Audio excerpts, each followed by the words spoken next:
Hey guys, this is Billy from AdultCello.com, and today I want to share with you 5 things about my cello journey that I have totally changed my mind about. Alright, so I started my cello journey at age 25 from scratch. I couldn't read music, I had no ear training, anything. And along those 16 years, there are a number of things during my cello journey that haven't really changed in terms of what I really strive to sound like in certain ways and what I think is important to be doing, or like how hard I wish I was, how hard I should be working. But there's also a number of things that have changed drastically in that time. And for you, the fellow adult learner of the cello, I just want to share these. Hopefully it'll provide a little more insight for your own journey. And if you haven't done so already, please consider subscribing to my channel. I'd really appreciate it. All right, so the first thing that I've changed my mind about is what progress looks like on the cello. When I was starting out, I was really driven to make it as a cellist, to get as far as I could possibly get. And kind of an easy equation for me in my mind was, okay, the harder the piece is that I'm working on, that's how advanced I am. And there's maybe a degree of truth in that. But basically, I equated like, okay, this piece is level 9 out of 12 based on someone's syllabus. That means I'm a level 9 out of 12 cellist. As you can imagine, that sort of backfired eventually because I got playing harder and harder repertoire, but afterwards, even if I could get myself to play through the whole piece, there'd always be this feeling that's like, I just know, okay, I played it, but did I really play it? Because the sound, it just didn't sound good. It didn't sound beautiful. It was a survival through a piece. I got myself to get through it, but I didn't enjoy the sound I was making. So these days, I really don't think about like what kind of piece I'm playing, what level difficulty it is, how hard it is. What I really care about is just making the best possible sound I can make at all times, and appropriate for the music. If I can do that, then I feel like I'm making progress and I'm on the path towards where I want to be going. This is kind of actually the impetus for my online course, Bow Arm Bootcamp, because I think for adult learners, making a really beautiful sound is such a crucial element. I know this from firsthand experience, like I just described, where you get a certain distance in your journey, but then if you're not making a beautiful sound, it can be really actually kind of discouraging. And it's almost more discouraging the further you get without getting a good sound. It's like, okay, I'm book 5 of Suzuki, and I even book 1 still to my ear doesn't sound good. And just related to and sort of a slight add-on to the idea of prioritizing sound and thinking of that as progress, I would add musicality, and just trying, for me, progress on the cello these days is if I can work on a piece, whatever it is, a passage, anything, and really hear clearly a beautiful musical line in my mind and then create that with my bow arm on the cello, then I feel like I'm making progress. All right, second thing I've changed my mind about is what a good day of practice looks like. Okay, this is somewhat related to the first thing we talked about. When I started out, I had read that book about the 10,000 hours of practice, and so I just got into this mode of like, quantity is what I need. I'm starting way too late compared to a lot of people, so I need to just put in as much time as possible. I do think that there was a degree of truth in that, where I just like hammering reps, hour and hours, every day was a good thing. However, it quickly got a little out of hand. And so for me, a good day of practice simply meant how many hours did I practice that day?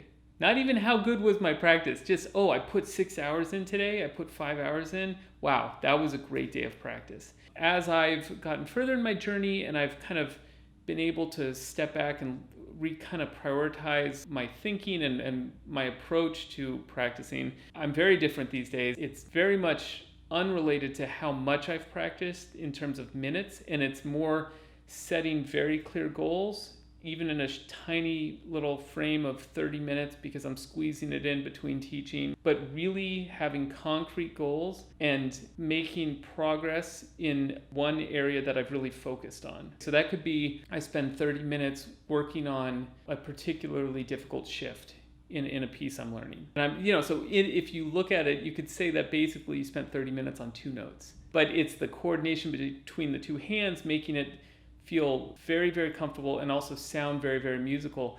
If I am able to get further along in that shift in those 30 minutes, then even though I've only practiced 30 minutes today or whatever day, that is a great day of practice for cello because I actually made, kind of tangible progress in an area that I knew I needed to make progress on. So just a piece of advice from me is that, in the beginning, I think as much as you can take your cello out and practice, do it, because there is just a sheer number of reps you need to do to just get used to pulling sound with the bow and using the left hand. I mean, the more time, the better. There will come a point, and for me, it was way earlier than I actually did in my journey, when you start to think about, okay, am I practicing efficiently? Am I focused on the right things during my practice, the things that are going to make the biggest difference in my journey right now? That kind of conversation you can have with yourself or with you and your teacher, and it can be a huge game changer in terms of how fast you progress. All right, number 3 thing I've totally changed my mind about is how I want my cello to sound. So I got kind of really curious about equipment early on because I would go to the shop and then I would try different instruments, and it was just shocking to me how much better or worse or different, just different I could sound by trying different cellos. So I've had a number of instruments in my 16-year journey, and what's interesting to me is not that I've changed instruments a certain number of times, but I actually had a different idea of what I wanted out of my cello. So, early on, I definitely prioritized a brighter tone and power. And I think, if you're playing a lot of literature with a piano, I remember just feeling like, God, if I just had a really loud, clear cello, it would help me kind of like break through and have my line be audible. And also I just kind of liked a bright sound, as long as it wasn't, harsh, just bright. I thought was like, there's something kind of crystalline and beautiful about it. That totally changed. And so then I switched, and I eventually ended up getting a very dark, rich, beautiful sounding cello.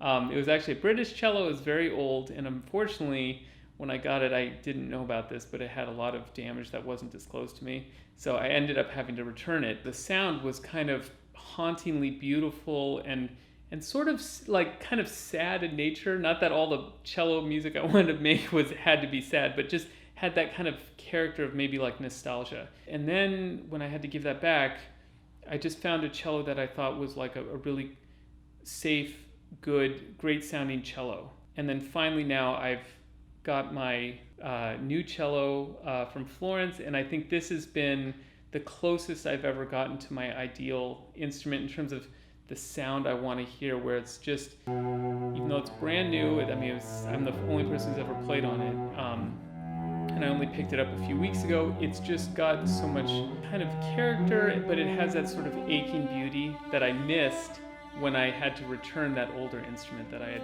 purchased. I think it's interesting that there's no guideline for what you should listen for in a cello, what you should like to hear, and maybe be open to the idea that as you progress through your journey, you might actually your taste might change, and that's totally okay. And if you can figure out a way to, switch equipment that helps you achieve the sound you want to hear, I think it'll be that much more rewarding and enjoyable. I should also say that's also why with people who are just starting their journey, I really discourage buying right off the bat, and I prefer brand new people to rent their instrument. A lot of it has to do with, okay, I've started playing, now I'm kind of getting used to this whole cello thing, and you then I think a lot of your taste for what you want to sound like and what you want to hear when you're making sound out of an instrument, a lot of that will accrue with time. And so if you've bought an instrument, maybe you pick something that isn't like an ideal match for you when you could have had an instrument more suited to what you want to hear. So number 4 thing I've changed my mind about completely is taking breaks from actually playing cello. I was pretty obsessive about practice. Even I remember practicing with like 103-degree fever. I could only practice for about 10 minutes, but I like dragged myself out of bed because I felt like if a day goes by and I haven't at least played a couple notes, I've somehow like failed myself or something. And so it's actually about 10 years in that I finally took a week off, by choice to leave town. And it was actually fascinating because first off, my technique didn't melt away, and I came back and If anything, when I came back and sat down and played, I noticed a lot more. What happened was my musical mind, a lot of stuff cleared up for me, and I could hear even more clearly because I wasn't just inundating myself with my actual cello playing. And so I got this ideal version of what I wanted to hear. And then when I got home, I thought I was going to get home and be like, okay, time for a 7-hour session because I'm just dying to get back on the instrument. And I remember I took out my instrument, I opened it up, I played for about 10 minutes, and I was just like, I hate the way I sound. I hate this. I just hate this. And what it was just, I was finally, it's kind of like my ears had cleared out, and I was able to hear what I was actually doing on the cello versus what I was hearing in my mind. And I think that's such a critical connection to be able to make, is to hear something very clearly, but then also be able to recognize if what's coming out of the cello is exactly what you're hearing in your mind. And I think that was the first indication that, okay, breaks are not only good for you physically, I knew that, but that was the thing, is I actually heard myself differently in a really beneficial way, and it was because I took a break. And so now I'm much more open to taking breaks, and I kind of look forward to returning to the cello after break and just being like, okay, it's like the vacuum cleaner, the filter's removed and there's a new one.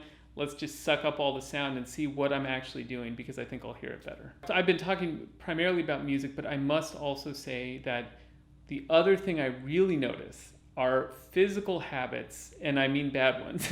Bad physical habits, for me, honestly, it's often just like shoulders being raised a tiny bit more than they need to, the trap muscles being a little more engaged, just little things that it doesn't necessarily look terrible or make a huge difference, but over time it makes a huge difference, and it does affect the way you sound.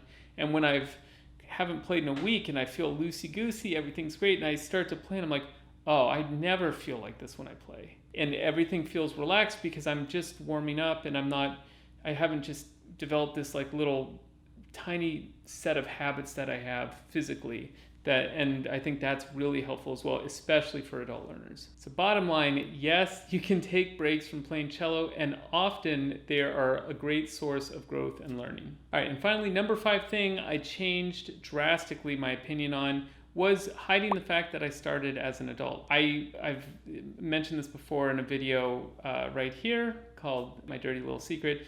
I felt I did have a dirty little secret for a long time. Basically, as I was going through school and then finishing school for cello and getting out there, playing gigs and stuff, I thought no one would hire me if they knew how long I'd been playing. Everyone else has been, started when they were 5 or 6 years old. There was at times a productive chip on my shoulder of okay, I remembered the people who were like, you could never become a pro because you started so late, and I'd file that away, okay, I'll show you someday. But there was a lot of basically just kind of oh, when did you start playing? I'd be like, I can't even remember, it's been so long. As you might have noticed, this channel is called Adult Cello, and I start a lot of my videos off just saying I'm Billy. I started when I was 25 from scratch, and I've obviously now completely embraced it, and partly because I want to inspire other adult learners. No one will tell you don't learn the cello as an adult, or very few people, but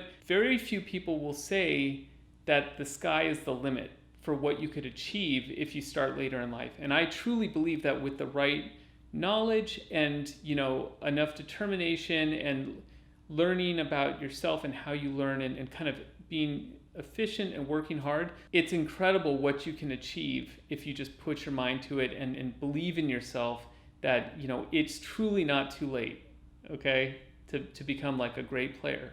So if I'm going to be completely honest here, this change in my mindset was really due to my wife. And she was the one who was like, you need to just lean into this. And this is it's great that you did this, and it's nothing to be, ashamed of. She's a professional violinist who started when she was 3.5. So she's very much on the other side of the banks here. It got me to thinking, and it really opened me up to just embracing it, not worrying about it. And it all kind of, one of the things that it culminated in for me last year, which was I wasn't expecting to have this kind of thing happen for me during my cello journey, was I had a feature article in the Strad magazine, the July issue, about learning as an adult, and me kind of sharing my experiences and also the advice I give to other adult learners. So anyway, that is 5 things I've changed my mind about since starting my cello journey. If you enjoyed that, please consider subscribing to my channel. I'd really appreciate it. Thanks so much. See you next time.